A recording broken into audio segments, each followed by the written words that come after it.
That we bring in Congressman Mark Green, other side of the aisle, Republican from Tennessee, chair of the Homeland Security Committee. Congratulations on the new chairmanship, sir. Thank you. Is there anything that President Biden could propose as it relates to the border in the realm of reasonable possibility that he would propose that you all could go along with? Well, certainly, if he's willing to propose that we can fix the hiring processes of Customs and Border Patrol, if he's willing to advance the technology necessary to secure the border, and I'm not necessarily talking about at the crossing sites because I disagree with your last guest, the fentanyl, and I've seen it. I've been to the border and I've seen where, the mules bring the fentanyl across in backpacks and they're in camouflage wearing carpet shoes. And it's all a strategy by the cartels. They're basically flooding the crossing sites with mass waves of people, neutralizing CBP to go and process those folks. They have to thin the lines in the rural areas. The fentanyl's pouring in. And the proof of that is during COVID, when we closed the crossing sites, fentanyl continued to come into the country at an even higher rate than before. So absolutely, we have to secure the border. We could do that with technology. The left tends to want to be okay with spending on drones, on cameras, and on fiber optics. So if they're willing to do that, we'll agree with that. All right.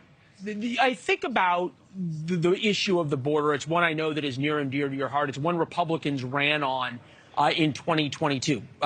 Credit where credit's due. Republicans took back the House, but by an extraordinarily small margin. Didn't win the Senate. President Biden has the same record to talk about tonight that had him as one of the most successful Democratic midterm presidents in modern history. For whatever Republicans are talking about the border and the economy and the other issues you disagree with President Biden on, the voters have not yet given you any credit for it. This was a unique election. You had a ruling last summer that fired up their base, got a lot of people out to the polls from their side in a not a presidential election year.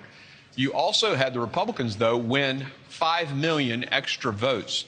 We hardly ever do that. When we win the presidency, it's often through the Electoral College. But last election, we won 5 million more votes nationwide, and that doesn't bode well for the president. Now, individual races, we can dig into those if you want, but honestly, I think that's a statement against the president. How, from a perspective of your caucus, will you all take the message, quote, of unity from the president? Is it possible to come and have unity with people that you labeled as ultra MAGA and threats to democracy? It's going to be very difficult for the president to do that, but I think there are members in Congress that are working to fix that. As you may know, I started an organization, I call it the Reagan O'Neill Club, and I invite Democrats and Republicans to come, and we don't talk about policy. We just focus on getting to know one another. I believe we can start with relationship, like Reagan and O'Neill had, and then work from there to get to the issues. But it's going to take relationship to do that. Right now, the two sides are so far apart, it's almost impossible to have a dialogue. So there are initiatives like mine and working with Haley Stevens, the Democrat who leads the O'Neill side of our club. We can do some things inside the Congress. I do not think, after calling all of us extremists, insurrectionists, because we voted a certain way, which, by the way, a lot of Democrats had done in the past, is going to result in some, kumbaya with Joe Biden. Yeah, the president's going to say that our democracy is bruised. I'll give you 30 seconds. Would you agree?